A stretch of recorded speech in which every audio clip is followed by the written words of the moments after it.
Greetings everybody and welcome back to my channel, and today I have a pretty masterpiece for you to present, and that masterpiece will be the Digimon EX Omega X.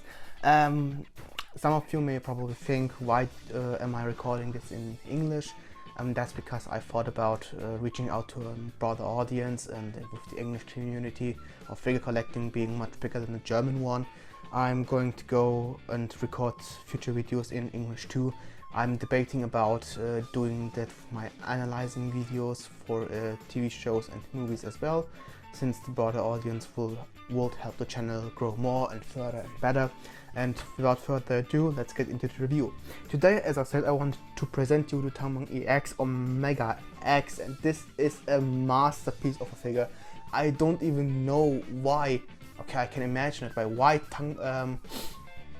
Bandai hasn't thought about buying up this company for this sole purpose of giving us this masterpiece of a figure, of art, to even say it.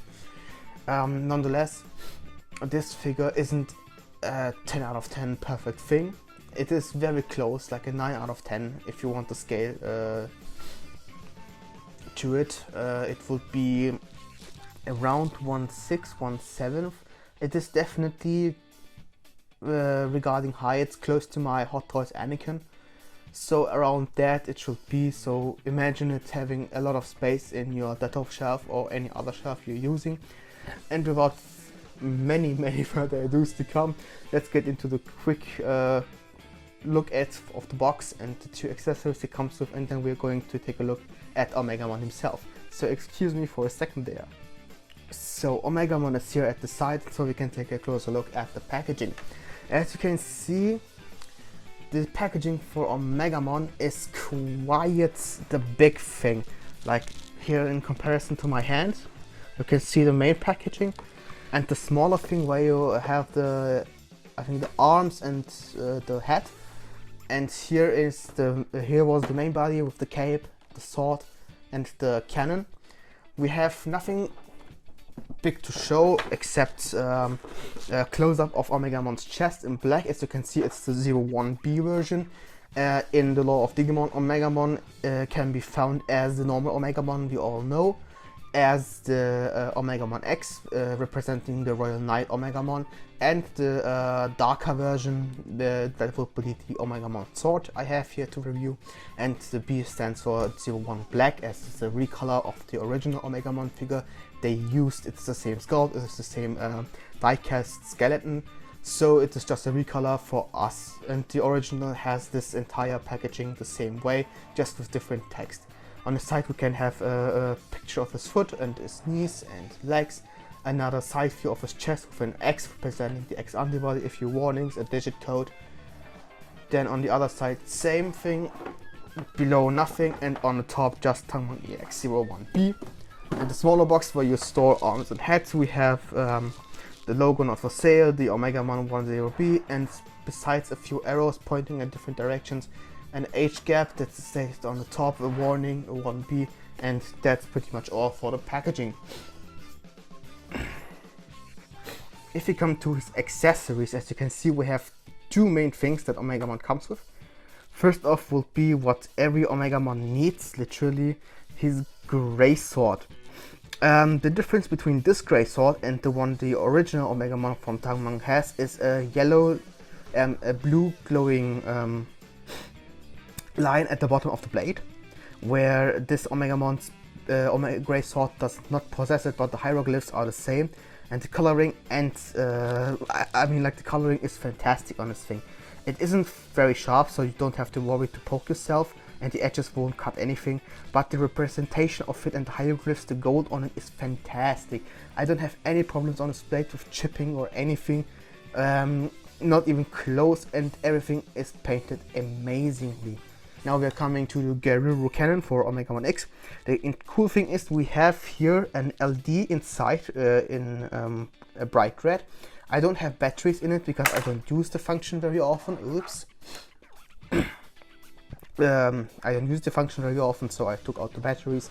In regards to the cannon itself, it is fantastically painted in this purpley bluish color with a stick pointing out, which is there to plug it into Garurumon's head. Here is the bottom for the LED. Again, as I said, there's nothing inside from the battery. And then we have an arrow with a few warnings inside, but the battery department is exactly here. Other than that, it is a fantastic design. You have here a little bit of molding and sculpting inside with a few teeth pointing out. You can even feel them. This is fantastic. Anyways, that will be the accessory, and you will see those on Omnimon later on anyway. So let's get to Omnimon himself. So, and here we have Omnimon Sword X without any crazy poses. The weapons, accessories, just the main badass himself, and I have to say he looks fantastic. As you can see, as I'm spinning it without automatic spinning table, he has fantastic colors in nearly jet black. Oh my god, the gray parts of him on the on his belly, the golden highlights, and the armor pieces look fantastic. Even in the crush area, this is fantastically painted. The only issue I have is delivery. It got little paint chipping here from the gold, but everything else is fantastically painted. The paint is very durable. I don't know what happened here. Maybe during the production a little mistake, but everything else is amazingly done. As you can see, the Metal Garurumon head and the Wargreymon head are fantastically done. The jet black mix between grey silver, the red of the eyes and the golden highlights make out to be a fantastic paint job. The form itself, I think, is even stylized thing for Digimon X, because this Omnimon X doesn't look like that in the CGI model you will see in the X Evolution movie or some of the games like Digimon Masters Online. It is a bit of stylized like there are other figures, but it pays off fantastically. Look at it and its details. It is amazing how inside the mainframe of the body it is done in a way that it complements the design of the robotic aesthetic. And of course the little bits of caps and designs, the armor pieces, give a bit of function to the figure and its posability on itself, which gives it more of a thought out vibe. But other than that,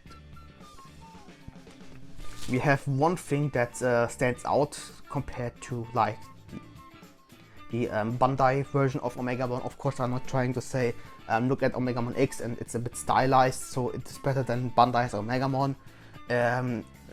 Of course, the design is a very subjective thing. One might like Omnimon X more than the normal, one might like Sword of Eden more. It is something very subjective to think about, but an overall quality of the plastic, the fact that it has die-cast frame on it just speaks volumes about the difference between the Bandai and this. And that factor would, besides the metal frame, be the cape.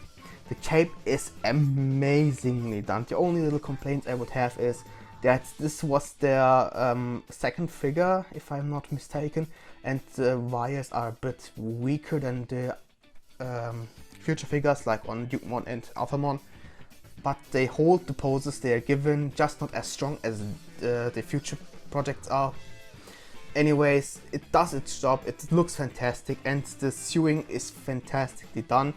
We have their sew lines, but in regards to that, it complements the figure a little bit. It gives them a bit more of a realistic vibe, and a little bit grinding and dirt on it just makes it a bit more accurate to a battle-worn Omnimon like the Royal Knight should be.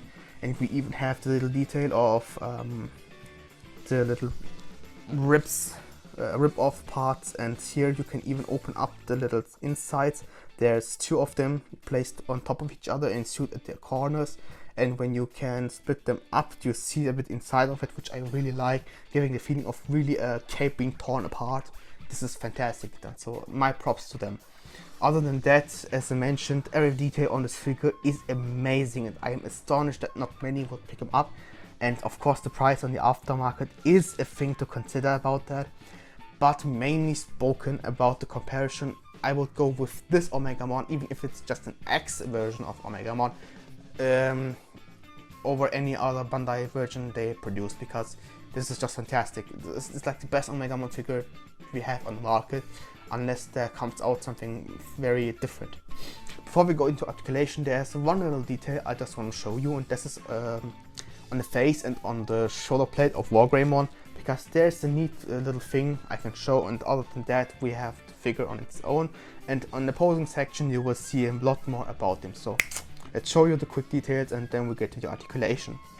Details on his face are amazing, and the neck armor around him and everything else is done amazingly. Even the eyes are such a way painted in such a way that it gives life and soul to the Omnimon. It isn't just a glow up, it isn't just anything, but it feels like if you move him around, your eyes track you a little, and this is fantastic.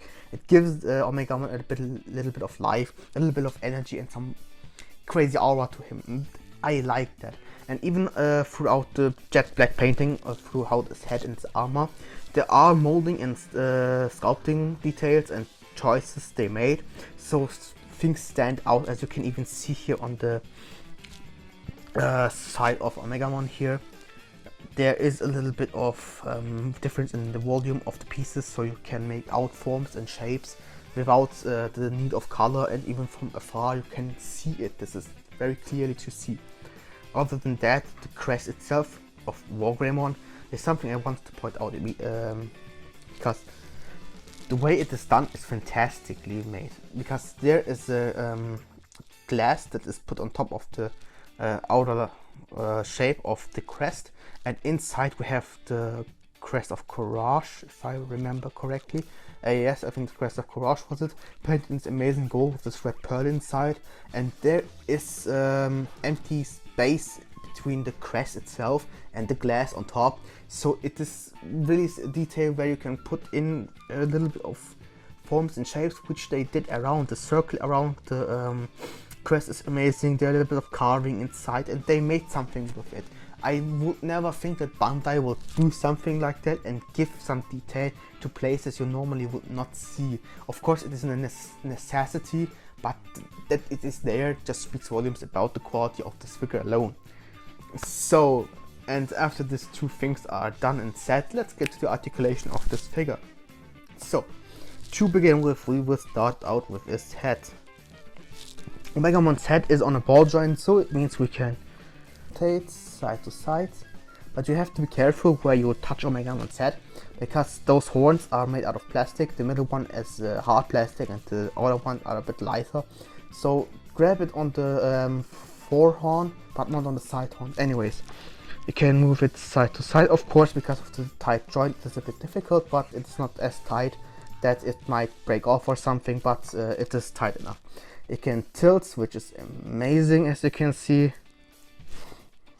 That he can look up that far and down, just a bit straight, but it depends on if you have the neck laid backwards, which then you can use this little space inside his neck to put in the chin, so you can look further down.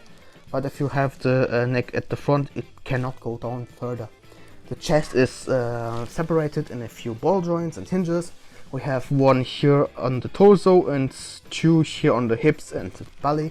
So the upper one can rotate side to side, tilt, and with the up crunch it is fantastically done, because you can use the motion of all the joints for back and forth for a fantastic range.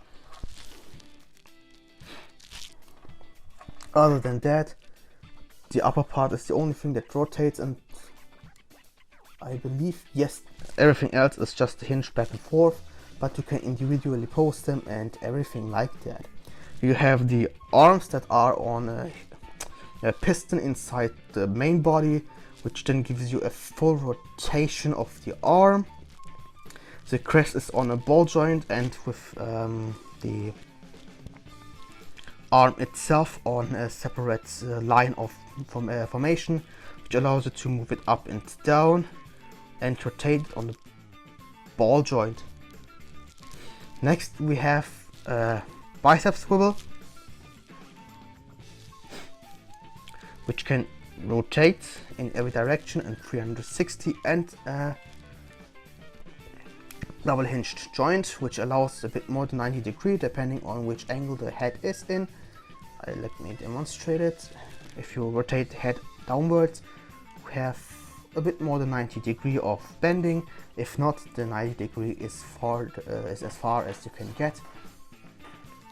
Other than that, the head itself is on a swivel, so you can rotate it as far as you want, and the mouth can be opened up for the sword to be inserted. The same is on the other side with the Garuru cannons. You can open Metal Garurumon set and put in the cannon. Excuse me for a second, I have to look at something. So, back to his crotch. We can have these crotch pieces move forward and inside so that they can get out of the way of leg articulation, and the side armor pieces are the same.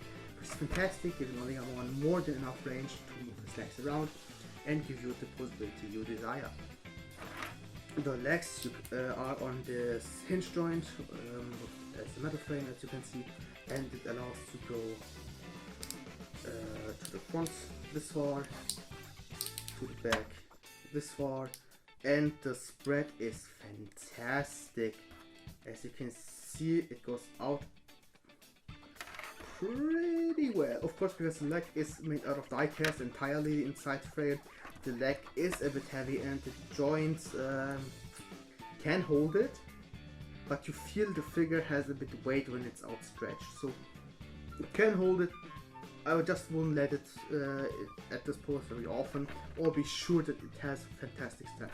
Anyways, the knee itself can be done in a double piston. You can see it formation, and it has one joint on the upper leg and one on the lower, and if you can use both, you would have a fantastic range of movement. The only thing you have to be careful of is these plastic pieces here.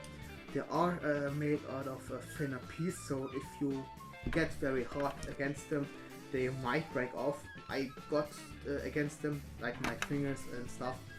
They had the opportunity to scrub them or anything else, hit them a bit, and they didn't come off, and never had any issues with them so far. So they are very durable, let's say that, so they won't break off easily. But I might still go on very careful with them, so just to be sure. Further on, the legs are on a hinge as well. You can move them down, you can move them up. That far, you can have them tilt side to side, and this little niche leg armor piece can be moved forward and backwards like that. Behind this thing, this can open as well to reveal a bit more of the metallic details and be closed. We have a bit of fluid articulation depending on where this armor piece stands. It can go up that far and be straight, and then every toe is individually articulated, which is fantastic. So, and last but not least, we have the cape. Due to it being a wireframe cape, it can hold poses, it can move up and down. It is no plastic piece like with Bandai figures, so you have free choices of moving up and down. We have two wires going on the corners of this cape, down to the sides, and nothing in the middle or in the two sewing lines, so only those parts can be posed, and you have to think of a natural way to pose them, so it gives a bit more of a challenge during posing. But overall, Omnimon is a fantastic figure every Digimon collector should have in his department, because the figure is just that amazing.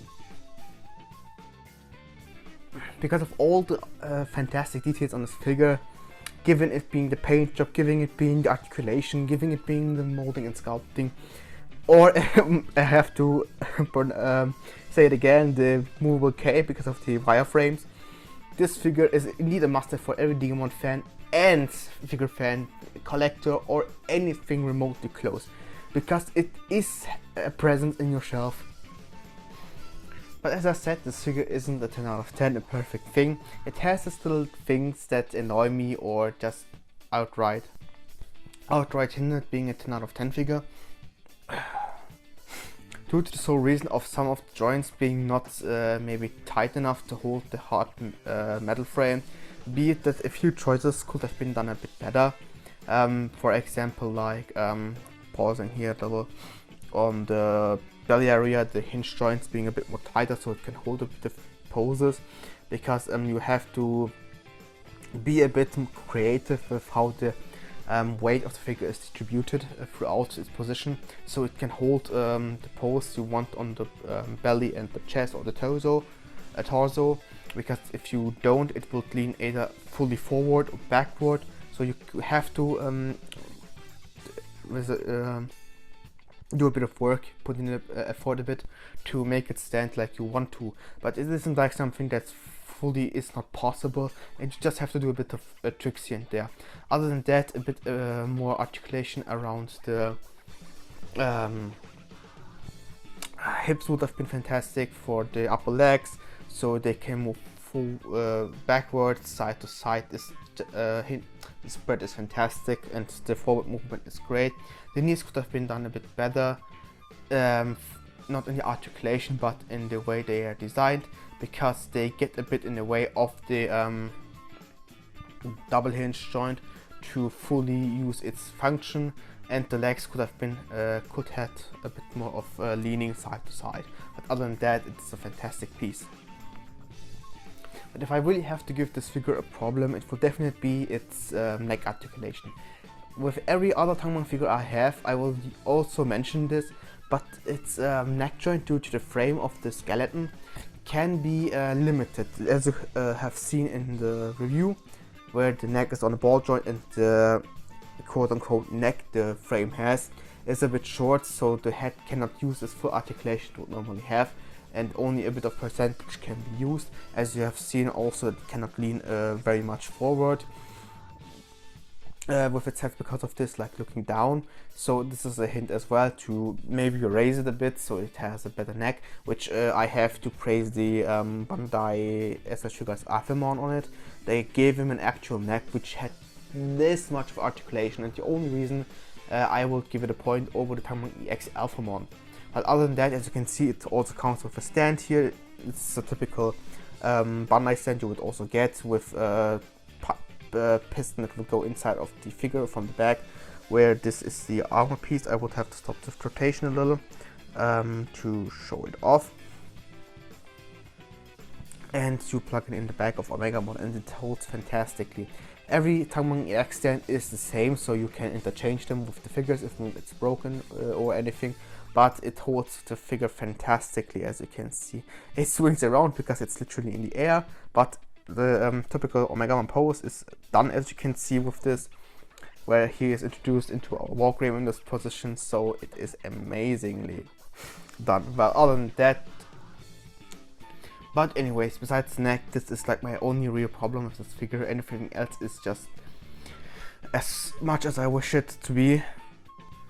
It can stand without its stand. It has this little the armor pieces here on the legs can be put in front, so it holds the entire weight of the figure straight up, so in any pose it will not fall over if you do it correctly, which means you can have so many posing possibilities that you can't get bored of posing this figure every fucking month. And I'll do it every fucking month, like from Digimon to Alphamon or Megamon. I do pose them every month I can in different poses, so I can enjoy them in every single angle I have them. Other than that, I thank you all for watching and listening to me. I hope I motivated you to look at the Tangmon EX line and see what amazing figures they can do. They had a few figures to release, but of course Bandai cut their plans short, which means we won't get any other figures from this company, which is very sad. I was a huge fan, especially I look forward for their Wargreymon X and their Soundwave. But since we can't get them anymore, I will do with what I have, because this is definitely one of my holy grail figures, and the aftermarket price is very high, so I understand why people would rather buy the Bandai figures instead of this art piece we have. But anyways, thank you for listening. I hope you have a great day. As always, leave a like and a comment. give me a subscription. If you want to see more, you will see more, because this is a passion of mine. But anyways, as I said in the beginning, prepare for a few changes. Hopefully soon an update on the platform, the spinning table, so I can have an automatic one. But until then, have a great day and we'll see you soon. Ciao.